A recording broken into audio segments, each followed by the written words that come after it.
Assalamualaikum warahmatullahi wabarakatuh. Alhamdulillahirrabbilalamin. Wabihi nasta'in wa ala umuri dunya waddin. Wassalatu wassalamu ala asrafil anbiya'i wa mursalin wa ala alihi washabihi ajmain. Amma ba'du. Yang saya hormati Bapak Eko selaku dosen MK Kekuatan Sosial Politik Lokal. Langsung saja, di video kali ini saya akan sedikit mempresentasikan tentang tugas UTS membuat video dari MK Kekuatan Sosial Politik Lokal semester 7. Sebelumnya izin memperkenalkan diri. Nama saya Faradil Farhan dengan NIM tersebut Prodi Ilmu Pemerintahan semester 7 Universitas Matlahul Anwar Banten. Langsung saja, jadi di video kali ini saya akan sedikit memaparkan tentang materi kali ini, yang dimana materi pertama di sini pembahasan pertama di sini ada partai politik lokal. Partai politik lokal memiliki peran yang sangat penting dalam sistem politik di negara yang mengakui adanya pemerintahan daerah dengan otonomi yang signifikan. Terus di sini disebutkan juga ada beberapa fungsi lokal yang dapat dibagi menjadi beberapa aspek. Yang pertama ada aspek yang mewakili kepentingan lokal. Di sini dijelaskan partai politik lokal berfungsinya untuk memperjuangkan kepentingan masyarakat di tingkat daerah atau wilayah tertentu. Jadi peran fungsi yang satu ini itu memperjuangkan kepentingan masyarakat yang ada di daerah-daerah. Terus mereka lebih peka terhadap isu-isu lokal yang mungkin tidak terlalu mendapat perhatian dari partai politik lokal. Terus dengan demikian mereka menjadi saluran bagi aspirasi masyarakat yang mungkin tidak terwakili di tingkat nasional. Jadi mewakili kepentingan lokal lebih signifikan ke wilayah-wilayah tertentu atau ke daerah-daerah tertentu. Terus ada lagi penghubung antara pemerintah dan masyarakat. Partai politik lokal seringkali berperan sebagai penghubung antara pemerintah daerah dan masyarakat setempat. Melalui parpol lokal, masyarakat dapat menyampaikan keluhan atau tuntutan terkait kebijakan yang berdampak langsung pada kehidupan mereka sehari-hari. Jadi sebagai wadah bagi masyarakat untuk keluh kesah. Jadi disampaikan kepada parpol yang ada di daerah tersebut, karena masyarakat sendiri mungkin sulit untuk menggapai atau mengadukan keluh kesahnya sehari-hari ke yang ada di pusat atau yang ada di tingkat nasional.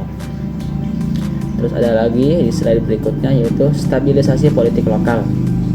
Parpol lokal dapat membantu menciptakan stabilitas politik di tingkat daerah yang mengatur dinamika politik yang lebih sesuai dengan konteks lokal. Ini membantu menghindari ketegangan atau konflik politik yang tidak perlu antar pemerintah pusat dan daerah. Jadi lebih stabil parpol lokal ini. Jadi diatur oleh parpol lokal ini lebih stabil agar mencegah hal-hal yang tidak diinginkan atau menghindar menghindari konflik. Ada lagi pengembangan demokrasi lokal. Keberadaan parpol lokal mendukung proses demokrasi dengan memperkenalkan lebih banyak pilihan bagi pemilih, meningkatkan partisipasi politik, serta memperkuat akuntabilitas dan transparansi dalam pemerintahan daerah. Mereka memberi ruang bagi keberagaman pendapat dan kebijakan yang lebih sesuai dengan kebutuhan lokal. Jadi bagus juga di sini disebutkan ada beberapa tadi dijelaskan. Jadi bagus juga ini pengembangan demokrasi lokal, lebih memperkenalkan lebih banyak lagi pilihan-pilihan bagi para pemilih, partisipasi politiknya semakin meningkat, dan memperkuat akuntabilitas serta transparan dalam pemerintahan. Nah, berikutnya ada pendidikan politik. Jadi di materi slide berikutnya ini dijelaskan, parpol juga berperan dalam memberikan pendidikan politik kepada masyarakat, khususnya yang berada di daerah-daerah yang terpencil. Mereka menjadi agen yang mendekatkan masyarakat pada proses demokrasi dan pentingnya berpartisipasi dalam pemilihan umum serta kegiatan politik lainnya. Jadi ada juga beberapa kegiatan pendidikan yang khusus untuk mempelajari atau belajar politik, apalagi yang di daerah-daerah terpencil. Jadi mereka mungkin belum terjamah atau belum begitu paham tentang politik, maka diadakannya pendidikan politik di daerah-daerah tersebut. Ada juga tantangan. Nah, meskipun memiliki fungsi-fungsi yang tadi, parpol lokal juga bisa menghadapi tantangan seperti terbatasnya sumber daya, potensi terjebaknya dalam politik praktis yang mengutamakan keuntungan pribadi atau kelompok, serta kesulitan dalam menjalin kerjasama dengan partai politik nasional yang lebih besar. Jadi itu tantangannya. Selain tadi fungsinya yang begitu terbilang mumpuni, ternyata ada beberapa tantangan yang harus dilalui oleh parpol lokal. Nah, di sini disebutkan juga ada pengaruh. Parpol memiliki pengaruh yang signifikan dalam pembentukan dan pelaksanaan kegiatan lokal. Pengaruh ini dapat terlihat melalui beberapa saluran berikut. Ada 6 saluran.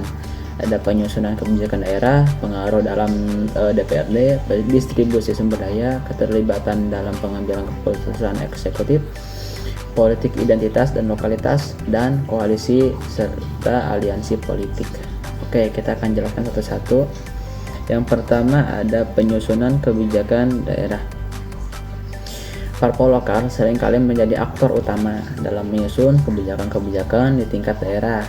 Ketika sebuah partai politik memenangkan pemilu lokal atau mendominasi pemerintahan daerah, mereka akan berperan dalam menentukan arah kebijakan publik. Kebijakan yang diusulkan biasanya mencerminkan platform atau ideologi partai tersebut, baik itu terkait dengan ekonomi, pendidikan, kesehatan, infrastruktur maupun masalah sosial lainnya. Dan yang kedua ada pengaruh dalam DPRD. Parpol yang memiliki perwakilan di DPRD memainkan peran penting dalam merancang, membahas, dan mengesahkan kebijakan lokal. Mereka mempengaruhi legalisasi melalui mekanisme pengajuan rancangan peraturan daerah atau Perda, dan juga mengawasi jalannya pemerintahan daerah. Parpol yang kuat di DPRD dapat mempengaruhi prioritas anggaran dan kebijakan yang dianggap penting untuk daerah mereka. Jadi pengaruh dalam DPRD ini kalau kita bisa mengelolanya, parpol yang ada di DPRD ini akan sangat kuat, apalagi terkait anggaran yang diajukan melalui rancangan Perda. Jadi anggaran bisa berjalan dengan baik dan dapat menjalankan beberapa kebijakan atau pembangunan infrastruktur yang penting bagi daerah tersebut.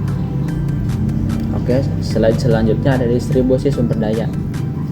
Kebijakan distribusi sumber daya seperti anggaran daerah, pembangunan infrastruktur, atau pemberdayaan ekonomi lokal seringkali dipengaruhi oleh kepentingan parpol yang sedang berkuasa. Betul. Parpol dapat memprioritaskan alokasi anggaran untuk daerah yang memiliki basis pemilih mereka atau daerah yang dianggap penting untuk mempertahankan kekuasaan politik mereka. Terkadang sering kita lihat bahwa yang dibaguskannya aja misalkan infrastruktur atau jalan itu bagi mereka yang menjadi pemilih terbanyak terhadap orang yang memenangkan atau mendapatkan kursi di yang diinginkan. Jadi yang pemilih paling banyak kepada orang ini dan orang ini menang, maka pemilih yang paling banyak itu akan dibangun dan dikedepankan.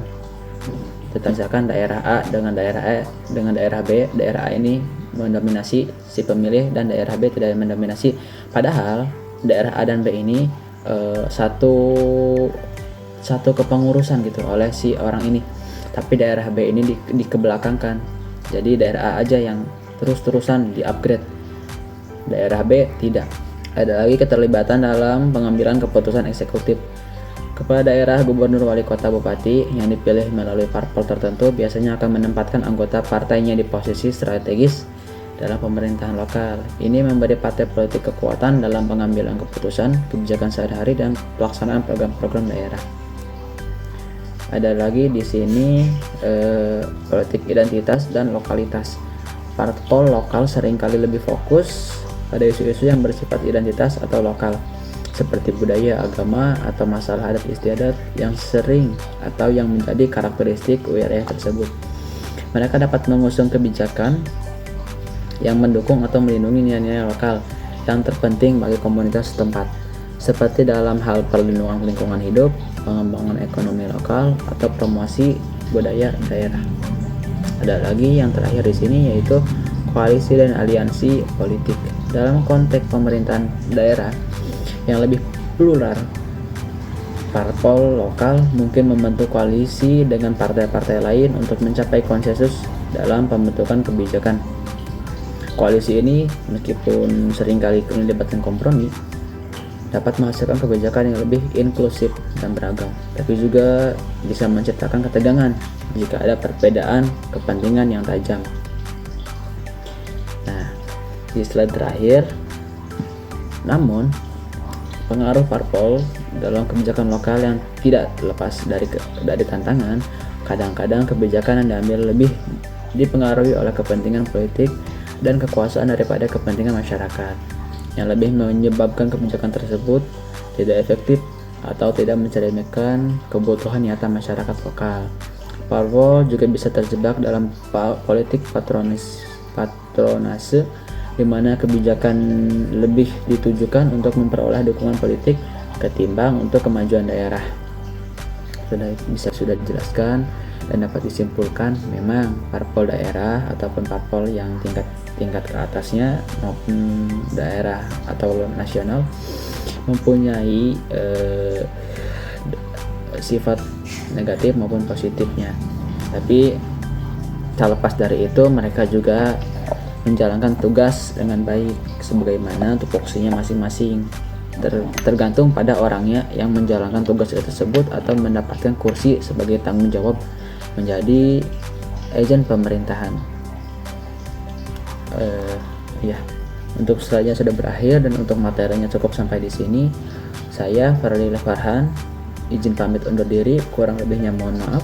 Wabillahi taufiq wal hidayah. Wassalamualaikum warahmatullahi wabarakatuh.